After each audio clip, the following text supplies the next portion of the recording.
gutabara umuntu ni inshingano zanje. Sishobora kubona umuntu ari mu byago ngo ndamureke uko nyene. Rero ko gutabara ibisanzwe cyane. Umva amahoro.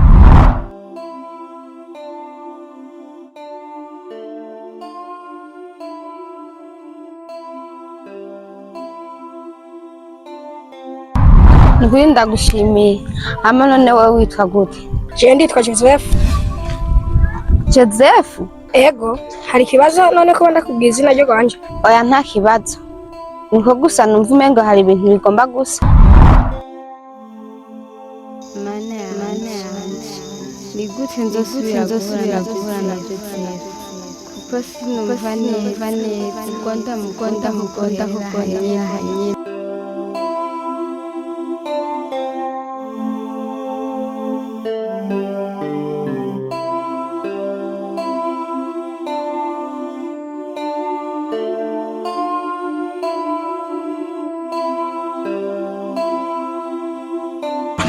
Ngira Jose, ivyo bintu nje ndibuka ivyo bishashugira untere nk'ivyara ndaguteza abiri kwera imbwira. Reka isi ubu ni mwisi sigaye menga ndi muyindi si. Muyindi si bisigure kuko ntakubeshye nka numva bavuga ngo urukundo sinari bwabibone sinari bwabitahure neza. Reka ndakubwiye nanje ubwangezeho sha sa nawe Jose winjiye mu bintu vy'unkunda uri umwana nta soni.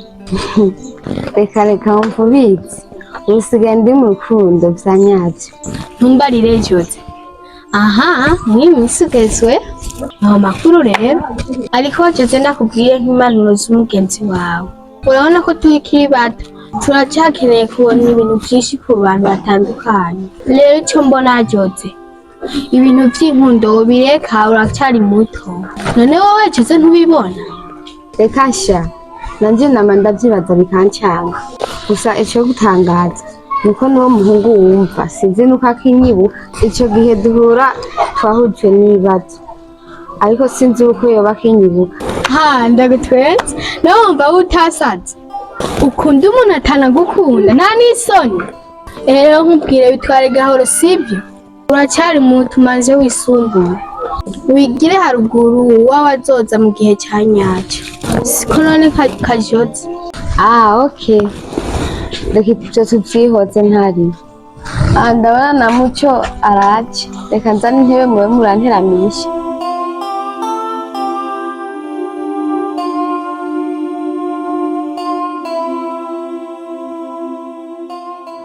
Umvize rero bahungu, misiyo yandi nyene urazi ivyo bose yadutumye dutegereza umutwara ari muzima cyane twamuvunagura. Ni kuvuga ko ndabasanye ngaha kuko kagahungu inzira akunda gucamo ni nyene yo ngaha. Ni kuvuga ko ndaragahakinze bikwiye inzira gakunda ni nyene rero tugategera. Chef, uri siri nyene ko gakunda guca muri inzira? Na nyene gacha. Okay. Basore, amategeko yose murayazi. Yego turayazi. Nukwipanga rero twipange neza.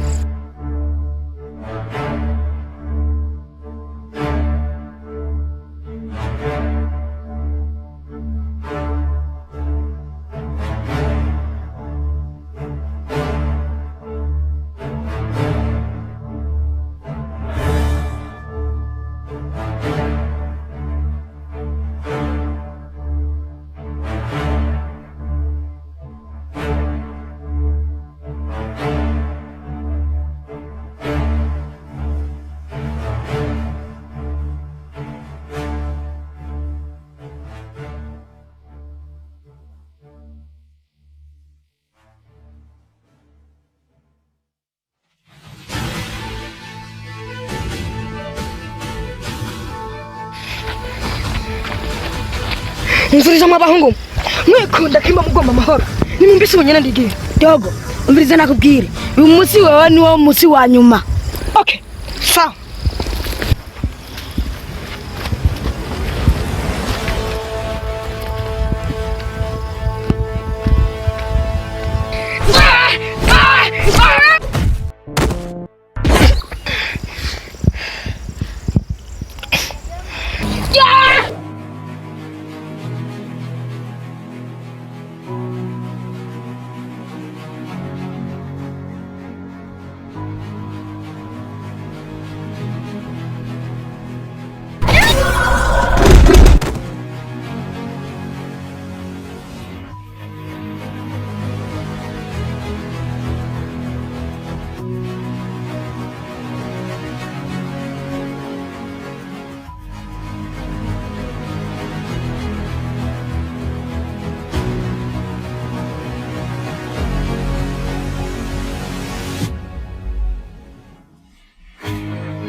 mwicare gatonye muduvugana bahungu mwabonye ujya muhungu ko tutamushobora jewe ho bigeze ndamanitse amaboko sha naje nuko kabisa naje akazi ka boss ndagahevye bahungu none mwege none ko muhevye akazi none muzoca mwibaza yuko ko tuzoca dutungwa niki bahungu naje akazi ndagahevye ukuva no kwimana naje akazi ka boss ndagahevye rero gabahungu turakora iki rero duhunge boss ntazigera amenya niyo twanyikiye ako kiyumviro niko bahungu twagiye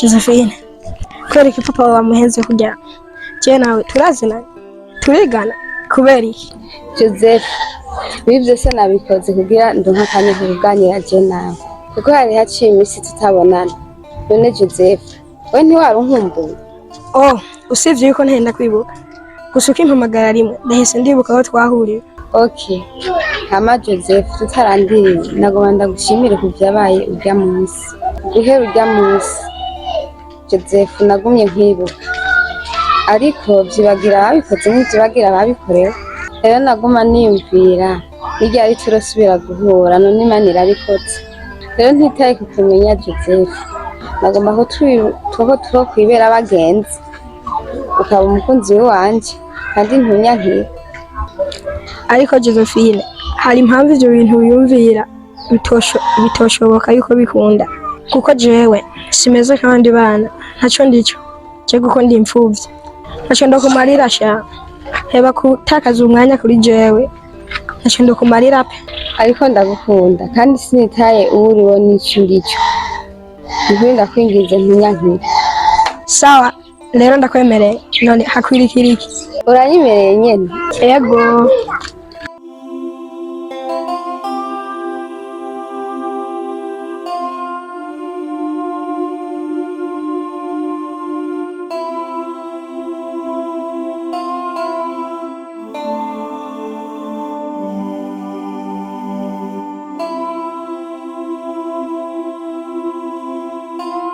nuko rero sente aha nabuze icyo mfata n'icyo ndeka umviza rero Jose guhera ku ntango nakumvirije surumva ivyo bintu nakubwira yuko bihakana ari by'ukuri igihari rero Jose fata icyemezo umuntu ufise ubwenge ureke kwibara nk'ukuri umwana ariko uri umwana no munsi ejo uzokura urukundo rusigaye mu bana reka gufinata aho ko wagize amahirwe mukayagana uwo musore mugakundana ewana batira ayo mahirwe ewana nanje nuko ndavyumva kabisa nicyo gituma nshimye kuza ndahanuza abagenzi numva ivyo mu mpanuro nuko nyene ayo mahirwe ntagucike sawa reka rero ndakwereke wibandanirize sawa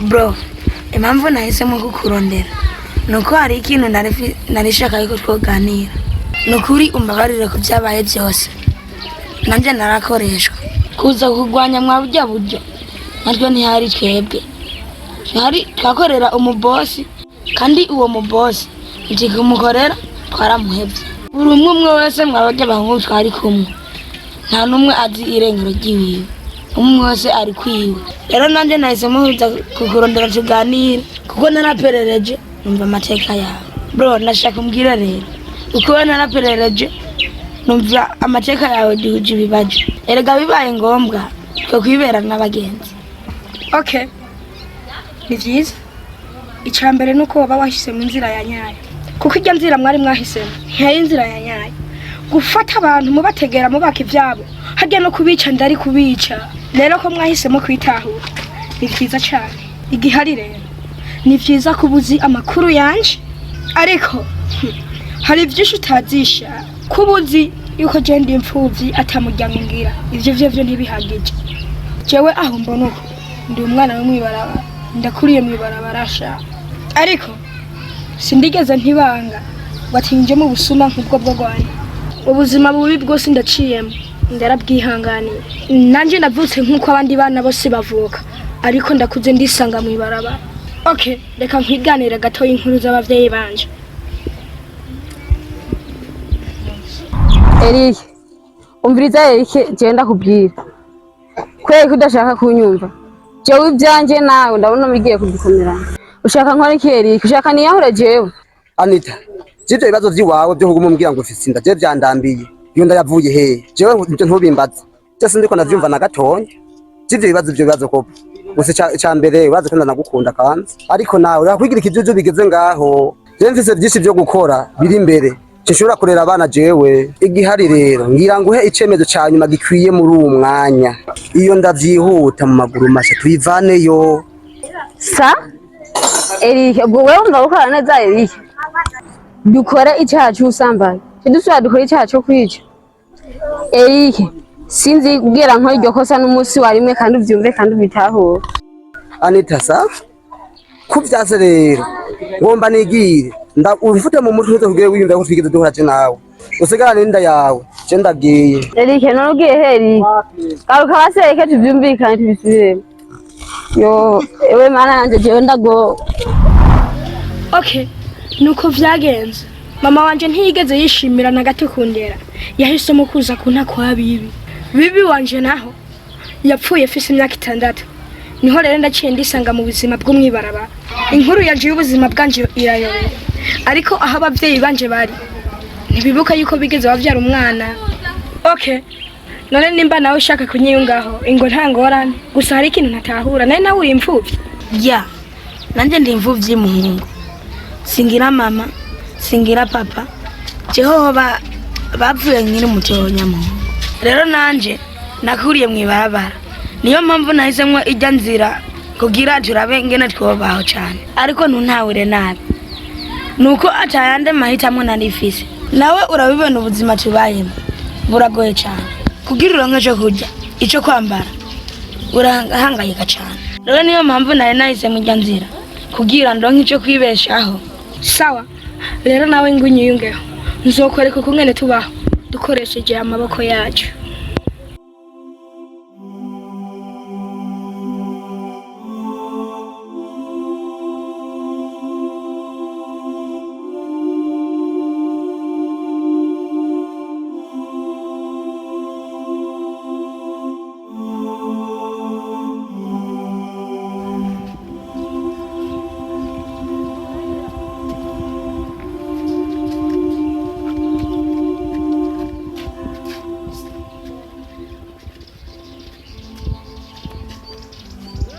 sawa eko nisa sorry ko bandaguhagarikije ngahamwe barabara hari ikintu ndashaka yuko twavugana cigikirera nta birenze bagusa ndarigeze kubona igihe kimwe muri kumwe na Josephine ngaho hepfo Josephine yego Josephine n'umugenzi wanje sawa rero ndashaka umbwire neza aho Josephine yagiye maze amezi 2 ngenda kumurondera muhiri waba atawombona rero ndashaka kumbwira aho bagiye kuko ndarabuze umuntu yompa amakuru yabo haba Josephine haba abavyeyi biwe ndagusavye n'ukuri umpe amakuru yabo uzobukoze none wewe ubaza amakuru kuri Josephine uriki kuri wewe uri musaza wiwe cyangwa wapi je nditwa Joseph ku vy'ukuri je na Josephine hari ukuntu tuvyumva kumwe Josephine n'umukunzi wanje ivyo birahagije mbwira rero bagiye abantu muri teragateka kumene we Josephine yahoza mbwira imbobo nka wewe umuntu yambara nkuko udana nimwiraba mvuze ndakubwira bagakobwa bwawe je sinditaye ukuntu ndambara je shaka Josephine vyonyene gusa mvuze wagahungu wenda kubwira Josephine ugomba ukure no mu mutwe wawe nta nuko muberanye ba Josephine bari mamunukiye mu gisagara bazosubira kugaruka no kubintu mbere nyimba ari byo bari kurambaza bya Josephine bisa nakubisa nigiye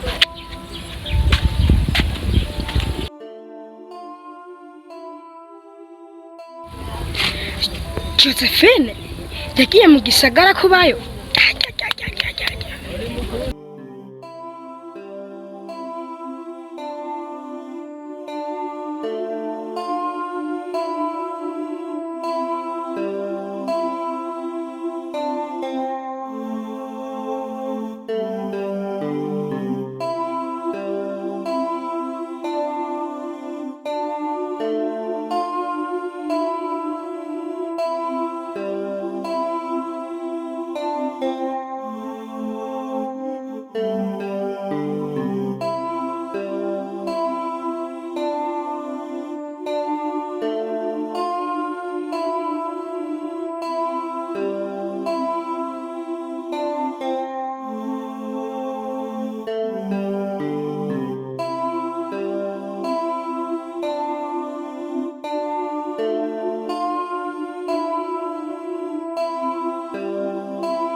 Joseph sawa sha wapi ntasaba nabi bimeze gute none ko se hariya mbona umengo wataye umutwe watahereza ufise ikibazo nyabaki reka sha bro aho ibibazo ufise vyandengeye ibibazo nyabaki ko nzi ibibazo bya mpora ndabizi ufise ikihe kibazo wabuze amahera abahoze ivyo kurya mbwira ndumva ko co ndogufasha nk'umugenzi wawe reka sha bro ikibazo jewe mfise sikijanye n'ivyo kurya canke n'ivyo kwambara ni ikibazo kijanye n'ubuzima bwanje hari ikintu ntatahura ubuzima bwawe gute bro reka tureke kuja muri vyinshi reka ndakubwira hari umwana w'umukobwa yanziye mu buzima nukuri ntakubesha uwo mwana w'umukobwa nenda mukunze vrema ariko vyarangiye nabi yaragiye arasiga atani kanasezeye bro barimutse barigiriye mu gisagara yanagiye atana kimwe nambwiye bro ndababaye nukuri ntakubesha vyancanze vyamburiye we Joseph namana akubwiye uri kuhita mu bintu by'inkundo uri umwana ubona tuhavana usara